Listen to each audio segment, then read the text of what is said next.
గురుగారు, కర్కాటక రాశి వారికి ఈ సంవత్సరం ఎలా ఉండబోతోంది? కర్కాటక రాశి వారికి ఒక విశేషం ఉన్నది. ఏకాదశస్థ బృహస్పతితో విశ్వావసు ఉగాది ప్రారంభమవుతోంది. అద్భుతమైనటువంటి శుభాలున్నాయి. ఏకాదశ ద్వాదశ జన్మస్థాన సంచారగతుడవుతున్నాడు దేవగురువైన బృహస్పతి. భాగ్యంలో శని, 9, 8 రాశుల్లో రాహువు, 3, 2 రాశుల్లో కేతువు. 3వ రాశిలో కేతువు, ఏకాదశంలో గురువు.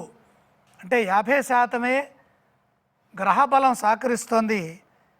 ఆదాయం 8, కష్టపడితే వ్యయం 2 ఉంది కాబట్టి ఎక్కువగా పొదుపు చేసుకోవచ్చు డబ్బు.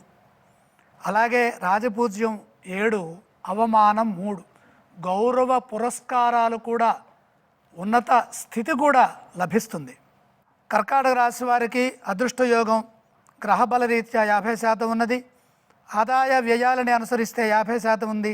మొత్తం 100%గా భావించవచ్చు. ఆదాయం చాలా బాగుంది, ఖర్చులు తక్కువగా ఉంటాయి, గౌరవం విశేషంగా ఉంటుంది. ఒక ప్రణాళికాబద్ధంగా మీ బాధ్యతలని ప్రారంభించండి. ప్రతి పనిలోనూ సంతృప్తికరమైన ఫలితాలని సాధిస్తారు. అభీష్ట సిద్ధి చక్కగా కలుగుతుంది. సంవత్సరం పూర్వార్ధంలో ఏకాదశ స్థిత బృహస్పతి యోగం అదృష్టాన్ని ప్రసాదిస్తుంది. మళ్ళీ ఈ ఏకాదశంలోకి రావాలంటే 12 సంవత్సరాలు మనం ఎదురు చూడాలి. అటువంటి అవకాశం ఈ సంవత్సరం ఉన్నది. ఏకాదశ బృహస్పతి బంగారు భవిష్యత్తుని ప్రసాదిస్తారు.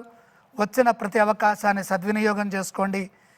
ఈ సంవత్సరంలో ఏమి సాధించాలో అందుకు అవసరమైన ప్రణాళికల్ని ముందుగానే సిద్ధం చేయండి. మే 14 తర్వాత గురుబలం స్వల్పంగా తగ్గే అవకాశం ఉంది కాబట్టి ఆ సమయంలో ప్రతి పనిలో ఏకాగ్రతతో పని చేయండి. ఎట్టి పరిస్థితుల్లో పనుల్లో అశ్రద్ధ వద్దు, చెడు ఊహించవద్దు. గ్రహబలం తగ్గినప్పుడు చెడు ఊహలు మనసుకు కలగనీయవద్దు. బాధ్యతాయుతంగా మీ ప్రవర్తన ఉండాలి. బాధ్యతాయుతంగా లక్ష్యాలను పూర్తి చేయండి. వృత్తిలో నైపుణ్యాన్ని ప్రదర్శించాలి. సమిష్టి కృషి విజయాన్ని ప్రసాదిస్తుంది.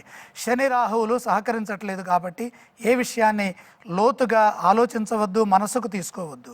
దగ్గర వారితో విభేదాలు లేకుండా శాంతంగా సున్నితంగా ముందుకు సాగండి. ఏకాగ్రతతో పనిచేస్తే కష్టాలను నివారించవచ్చు. ప్రయాణాల్లో జాగ్రత్తలు అవసరం.